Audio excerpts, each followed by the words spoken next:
A CNBC original podcast.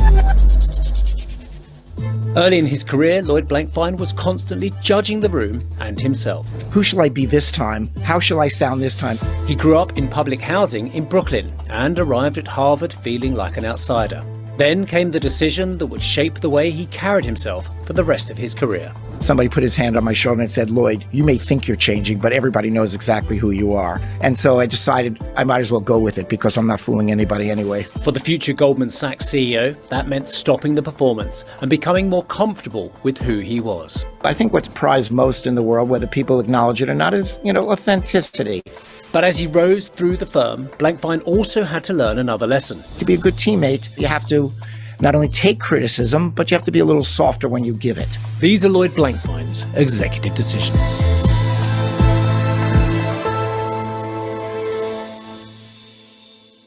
Did you feel growing up and in your early years, whether it was at Harvard Law School, J. Aaron, did you feel like an outsider?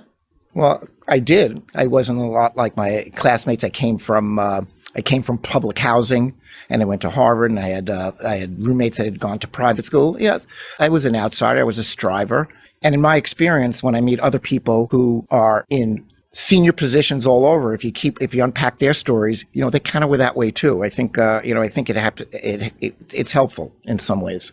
But from a very early age, you didn't let that become an issue. You didn't let that become something that kept you down. Actually, I think reading Streetwise, you used it to drive you on. Is that the case? It did.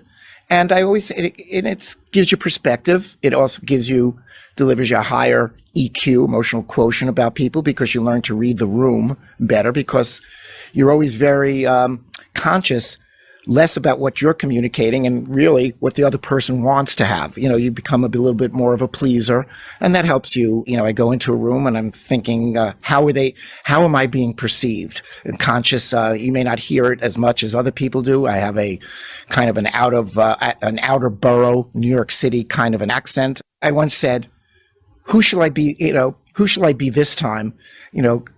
How shall I sound this time? And somebody put his hand on my shoulder and said, "Lloyd, you may think you're changing, but everybody knows exactly who you are." And so I decided I might as well go with it because I'm not fooling anybody anyway. Yeah. Let me talk a bit about your earliest role models. And I think they maybe came from your family. You've got this amazing grandmother who you were living with at one stage as well. You've got your father who's worked in the post office, but a really hardworking guy and really helped drive you. And you've got your mum, you've got your sister as well, who is, I think, 8 years older than you. 9 years old, yes. 9 years older, and was just a phenomenal person in bringing you up as well. Were these the early mentors? I hate to say it because it was such a good lead-in, but not really. From very early on, I really just wanted to get out of the neighborhood, get out of the context that I was in, go. And for me, the symbol was to go to an out-of-town school to get accepted. It would mean, in my case, having to get a scholarship and go to an out-of-town school. And my parents, who I really, really appreciated, had a much tougher life. The blue collar people, workers, laborers. My dad didn't have a lot of opportunity, so I appreciated them, but they really weren't that much of a role model for me because I was trying to get into a different role. You watch television, you see how other people live, I didn't know anybody who lived in a real house as opposed to an apartment in an apartment complex.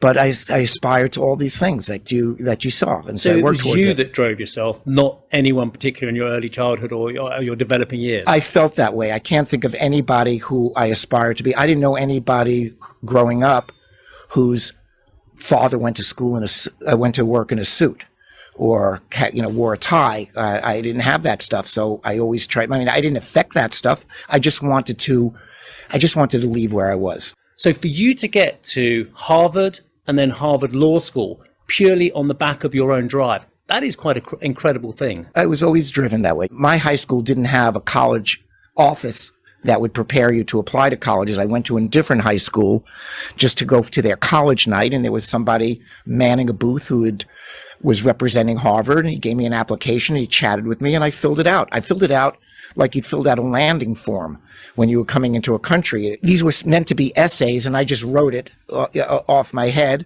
But I give the university a lot of credit because they found me. You know, it's not done by statistics. They read your application, they give you an interview, and I'm lucky they saw something. When did you decide you wanted to go to Harvard? It doesn't get more blue blood as opposed to blue collar. Oh, I decided why I wanted to go to Harvard when I got into Harvard. I never saw it before. I just applied to all the brand name schools that I could. So it was a bunch of Ivy League schools, and then the State School of New. Was it Yale that turned you down, amongst others? Yes, of course. I didn't get into all of them. To this day, I still have some admiration for them because they were smart enough. They turned me down, but I thought I would end up in a state school, which wouldn't have been so bad.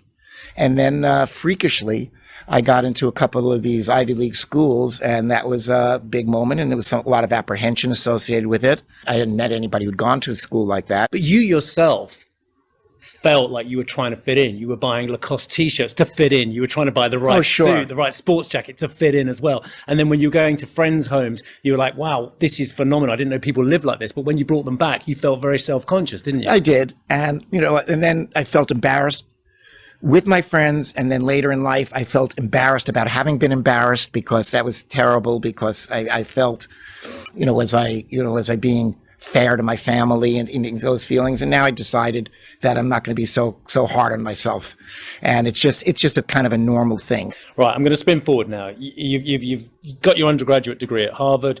You've done really well in Harvard Law School. You've moved on to a great company a little bit further down the line, Donovan Leisure. You're a successful, hardworking lawyer looking at kind of fairly dull areas, tax and what have you, and looking at the nuances of tax.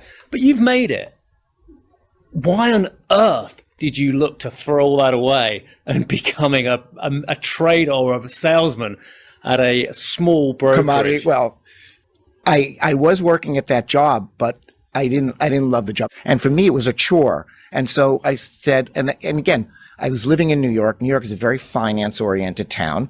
So I started applying for other jobs, and those were jobs in finance. I started interviewing at this small commodity trading firm called J. Aaron. It turns out, in hindsight, I found this afterwards, they hired 20 people in the hopes that they'll have 2 at the end. And it was a trading environment and, rough and tumbling. People were screaming at each other, waving their hands. And it was sort of like, believe me, that was an environment that I'd grown up in. And so I was quite comfortable with. So you felt actually that your Brooklyn background, you'd kind of, I can do it. This is way better than law, just sitting there looking at complicated tax judgments as well. Yeah, I wasn't as analytic as that. In hindsight, yes. At the time, I just said, this seems pretty good. And frankly, the hours were shorter. I mean, the one good thing about being a lawyer in those days is that the hours were so long, and sometimes there was a lot of drudgery associated with what you had to do, that almost any other job after that would be lighter and merrier. And it turned out it suited my personality. You have to have a certain kind of reserve, because you can't allow yourself to be flattered in that way. You can't allow yourself to be manipulated and used.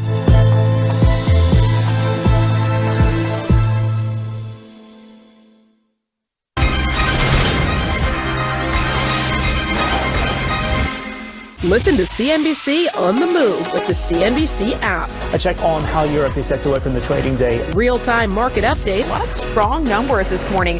Listen wherever in the world you are. Download the CNBC app now. Welcome to Europe Early Edition. We've seen very strong demand all summer long. Are you heading into a record Q4? Parliament continues to stay very fragmented. Prime Minister, it's a pleasure to be back in Athens. It's a pleasure to talk to you, Sabine. Here's what investors are watching this morning.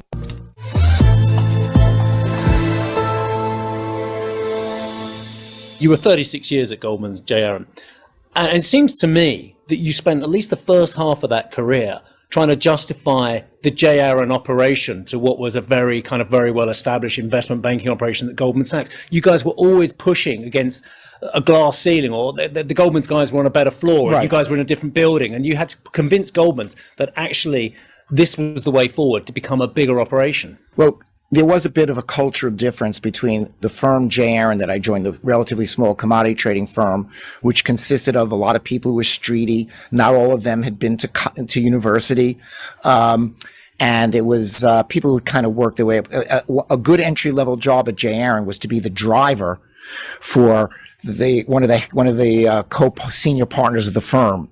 So that shows you what kind of career path was in that firm. Whereas Goldman Sachs was a very, very establishment kind of firm where people had graduated from all the Ivy League schools, and that was kind of the entry requirement to get a job at Goldman. So there was a little bit of upstairs, downstairs about Goldman Sachs and JR. And of course, I already had a chip on my shoulder, and that kind of really reinforced it. And so, yes, there was a little bit of trying to prove that we were good. And frankly, it didn't hurt us. Some of these things that you think of as burdens and disadvantages in the long run turn out to be advantages because we worked harder, took a little less for granted, were much more curious about learning about stuff because we didn't think we knew everything.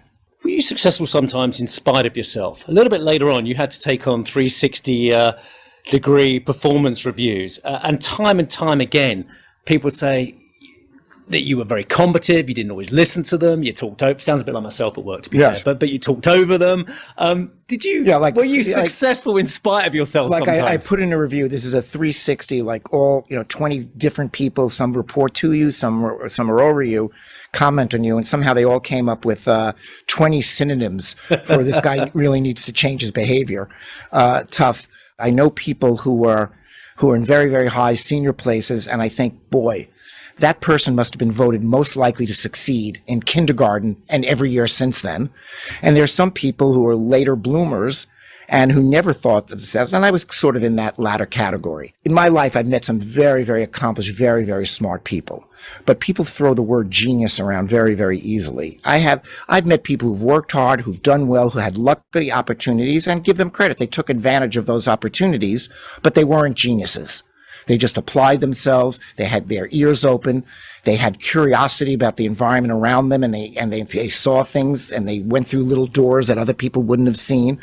And that's a point to make that a lot of these opportunities are more accessible than you think. If you think that someone can only get to this spot because he's brilliant and a genius and had this charmed life at every stage, you kind of give up. And so part of this thing, an objective is that my career is not only relatable, but accessible. Statistically, not a lot of people are going to get those same kind of breaks, but you can go pretty far in this world, taking advantage of opportunities and working hard. I want to go to 1991. Robert Maxwell's ringing you up, one of the most important businessmen in the world. I want your advice, Lloyd, as well. You got a little bit flattered by him. Everyone got flattered by him. A couple of months later, he's passed. Maybe he fell off his boat. No one knows. Pushed. But he was a crook. Right. It turns out that Robert Maxwell was a crook. What did you learn from that relationship? I learned, well, first of all, you're exactly right. I was kind of seduced. But even if somebody told me I was seduced, I'd have been flattered that he took the time to try to seduce me. At that point, I was a fairly junior person in the foreign exchange world. He was transacting himself. But a lot of people did in those days involved in global markets, because, currencies were very volatile and decisions about currencies were quite consequential to business. And there was nothing that he did with me that was illegal or should necessarily have raised a big flag. But I realized that I was an unwitting instrument on his effort to take money from his public company and move it to his private companies. But when this all came out, I realized, my God, I was so flattered by him, by the fact that he was calling me and that I was giving advice to the great man, that I realized that as you go up and you're in a position of influence or the ability to help people, you have to have a certain kind of reserve, because you can't allow yourself to be flattered in that way. You can't allow yourself to be manipulated and used, because you have to make, again, decisions that are in the best interest of the company and the greater world, and not necessarily in their interest. Goldman slowly realized, got more and more partners on board, that you just needed more capital. You loved the culture. It was culture versus capital at one point. That was how it's framed by a lot of the partners. But you needed more capital. So you decided to IPO a portion of the company as well. That made you a stunningly rich man, didn't it? I think something in the region of $90 million? Well, we maybe have different thresholds for what's stunning. It certainly made me well. Well, compared to where you are now, Lloyd, I appreciate that. It certainly made me a lot wealthier, but I wasn't stunned by it at the time. But I think this tells a lot about you. if I may say so. Sure. I think you were stunningly wealthy, by the way, and I think you knew it because you know where you came from. You've never forgot East New York and Brooklyn as well. But a lot of the partners thought, I can do other things here. And a lot of them did. And they went into politics, you talk about, they into all kinds of other things. I think one of them went into coaching. They bought sports teams. You stayed. So I think that does tell a lot about you and what drives you as well. Can you just expand on that? Well, yeah, I mean, that's the answer. I just am wired. I like what I was doing. People also left. Partly people left because they wanted to really to defend their wealth that they had acquired. And they could. Look, we all suffer. We all go to work every day and boss does something that annoys us. And guess what? You go home, you complain to your spouse, and then you come in the next day and you sort things out. But when you're well-to-do, and you sort of get irritated at your boss, the next day you go in and you quit because you can. Keeping people at that point was a little bit different. People had leapfrogged in wealth. People had previous notions of what was wealthy, and somehow they leaped way beyond that. And so some people decided to leave. They were probably making the right decision for themselves. It wouldn't have been the right decision for me. What would I have done for the next 30 years? By the way, in old Goldman, it was always figured that people would stay, be a partner of the firm, and then leave when you still had more gas in the tank, more chapters left, if I mix a metaphor, more chapters left to perform. When you became partner of the firm, the person that inducted you into the partnership would sit there and say, the expectation is you should organize your life so if and when they write an obituary about you, no more than 3 or 4 paragraphs are about Goldman. You should do other things. By the way, you should do other things while you're working at Goldman. You should be philanthropic. You should be on the boards of certain charities. And, your career should end at a point at which you still do other things afterwards. And that was a very important part of the Goldman ethos. To be a good teammate, you have to not only take criticism, but you have to be a little softer when you give it. And over time, I learned that.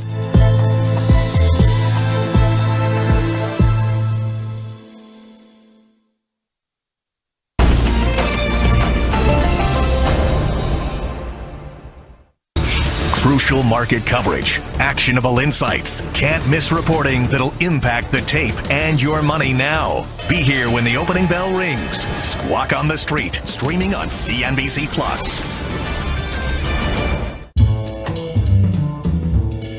Viagra, Botox, Mounjaro. These drugs have taken the world by storm, and they're all manufactured in the same place, Ireland. In little more than half a century, Ireland has scaled from an industrial newcomer to a global powerhouse, now the world's 3rd largest exporter of pharmaceutical products. Ireland is quite dependent on the pharmaceutical industry. Last year, in 2025, over 50% of the country's total exports were medicines and pharmaceutical products. In 2026, the Irish Fiscal Advisory Council warned about Ireland's reliance on tax receipts from just 3 multinational companies, 2 in tech and 1 in pharmaceuticals. Our growth has been driven largely by foreign direct investment. The risk then for us is whether foreign direct investment will continue to flow into Ireland. So how did Ireland's economy become so dependent on big pharma? And what risks lie ahead? For me, ambition and passion go together. One fuels the other. You love something, you want to get better at it. And I think CNBC allows our viewers to fulfill their passions. I could not imagine covering anything else.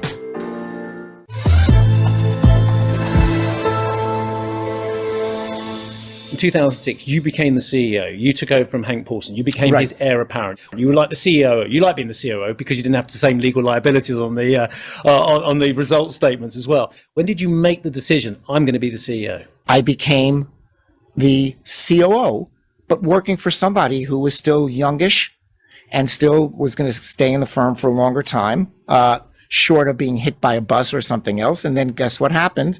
As happened to so many of my predecessors, he got tapped to be Secretary of Treasury, effectively finance minister of the country. So prior to that weekend, when he discussed with me that he was taking the job, I thought I would probably retire as his number 2. He was young enough to do that job for a longer time. That would make me older than I should be to start in that role. And instead of working another 10 years in that job, he left that job. So I ended up being CEO of Goldman Sachs for almost 13 years. There's a great quote, earlier quote. If I knew I was going to go so high in the firm, I would have been a lot nicer to people I met along the way. It would have saved a lot of time making up to them later on. I could be sarcastic. I was never much of a screamer, but I was very, very caustic. And it was very entertaining for a lot of people around, but not necessarily for the object of my sarcasm. There's a lot of Lloydisms out there. Sorry, I know this is quotorama. I am listening. This is a you in management committees. I am listening. I just hear faster than you talk. I mean, no they wonder said, people. why don't you let me? No wonder people. Right. Yes. Why? Somebody would say, why don't you let me finish before you disagree with me? And I said, look, you haven't said it, but I hear faster. I've already heard you in here. No, it was difficult. And again, I think we all get our personalities stamped at very young ages. You don't become a completely different person, but you can kind of lean against character, which I learned to do. And the fact of the matter is, I was tough on people, and the people I was tough on weren't immediately helpful to me thereafter. And why would they be? And shouldn't be. I learned to be more self-deprecating. I still had perspective. I still had a sense of humor, but I would stop myself before I made somebody else feel bad about it. And so I think I got a lot more better. But I think my basic character was I was very institutionally oriented. I grew up and I wasn't part of anything. I felt remote when I went to my fine university in my early stages in the firm. And when I sort of felt part of a big, important institution, I kind of hugged it. I kind of liked it. There's some people who are geared to be entrepreneurial and want to be themselves. They say they can't work for someone and they don't want to have partners who they have to. I wasn't that way. I like being affiliated with an institution, and to work well in an institution, you have to be a good teammate. To be a good teammate, you have to not only take criticism, but you have to be a little softer when you give it. And over time, I learned that. What went well in Brooklyn and East New York when you're growing up, and then worked really well on a trading floor as well, doesn't necessarily work in the same way when you're talking to top board members or politicians or blue bloods. Is where you kind of had to adapt quite a lot, didn't you? You adapt, but look, at the end of the day, I think what's prized most in the world, whether people acknowledge it or not, is authenticity. Yeah. I mean, I know who I am. It helps to have a high position because now I walk into a room and people, this is shocking to me. People are sometimes intimidated of me before they meet me. When you're CEO, you get taken around to people, and somebody at Goldman would say, "Oh, this person really thinks very, very highly of you, and is looking forward to meeting me." And I'd say, "Gosh, if they think really highly of me, why ever would I meet them?" You can never be radically different from yourself. I would lean against certain tendencies, tendency to be sarcastic or snarky. Not at some point you realize, why would I have a chip on my shoulder? At this point, I'm a graduate of excellent schools. I've been the head of a very influential firm. I've mingled with a lot of very important. I think it's time to set that chip aside. Lloyd, let me spend a bit of time talking about the GFC, the great financial crisis. Tell me a little bit about what good decisions you made in the face of what was an existential threat for the financial system and, dare I say it, for the global economy? Well, the best set of decisions were really baked in. And in fact, it was the earlier crises that put us in a position because we became very, very, very aggressive. We were risk managers and processes. So we were always very conscious of risk. It was Goldman's. We have a reputation as being risk takers and doing well in good times and not suffering as much in bad times. But we instituted a lot of processes. The most important one was we marked our securities, our balance sheet to market very rigorously, very religiously, very often. And so other people didn't. We would mark to market AAA securities that were always presumed to be worth 100 cents on the dollar forever. But we would not only market to market, we would test it in the market by having people go out and sell them and seeing if there was truly a market to it, as opposed to marking things to models or marking things to analogies to other instruments. And that religious marking to market all the time gave us an early warning sign that something was amiss in the world. Can you think of a pivotal decision you made in the heat that actually was the best decision you made in that crisis? We had to be very, fleet of foot. There were things happening all the time. Every weekend, the government was putting in a new protocol, a new set of rules and guidelines. And so incrementally, we were always preparing, trying to stay ahead of it. We didn't always get it right, but it made us much more prepared to the point where people thought we were successful in anticipating things. We were just very good contingency planners. Another thing that we did that was, well, I don't know whether you call this a decision. Really, what I needed to do is get everybody to do their jobs and not to be kind of frozen by what was going on. You turn on the TV and it was like they were watching, it was like a sporting event that was going badly. I mean, I was as nervous and as rattled as anyone, but I didn't have the luxury of being able to perform that way. Think of an analogy, you're on an airplane and the flight attendant, is having a beatific smile. Now I'm thinking, sometimes I look at that person, I'm saying, is she rattled? Now, I don't mind turbulence, but I'm very carefully attuned to the sounds of the engine, as long as those sound the same. But every once in a while, it sounds a little different to me. And I look at her face or his face and I go, if they look terrified, I would be terrified. But instead, it's that beatific smile and your position requires it. And so you do that. Lloyd Blankfein, it's been an honor and a privilege. I've wanted to chat for you for years, and that's a big part of my career pluses now. So thank you very much. Steve, thank you. I enjoyed it. I wish it were longer. Thank you, sir. Thank you. What could I learn from Lloyd Blankfein in this interview? A legendary Wall Street figure. His career has been well documented, not least by himself in his extensive biography. He's divisive. Some think he's the ultimate example of a fat cat Wall Street bankers. Others laud him. Say, look what this man did in the great financial crisis, negotiating Goldman's and the financial system to some form of safety. What I really learned is that it's a street fighter, a man who came from a blue-collar, tough working background, the projects in Brooklyn, dragged himself up through Harvard Law School, J. Aaron, Goldman Sachs, and perhaps did it by sheer force of will. He saw himself as an outsider. He saw himself almost with a chip on his shoulder, fighting against the system. It's an amazing story of someone who made good. It is a very relatable story for many people. Thank you for watching. If you don't want to miss the next episode, search Executive Decisions wherever you get your podcasts and hit follow. And of course, you can catch it here on CNBC. On the next episode, I'll be speaking to the CEO of Reed Group, James Reed. But I think that's a vital part of being an entrepreneur. You have to keep trying things. And the worst decision would be to stop trying things. I'm looking forward to it. See you then.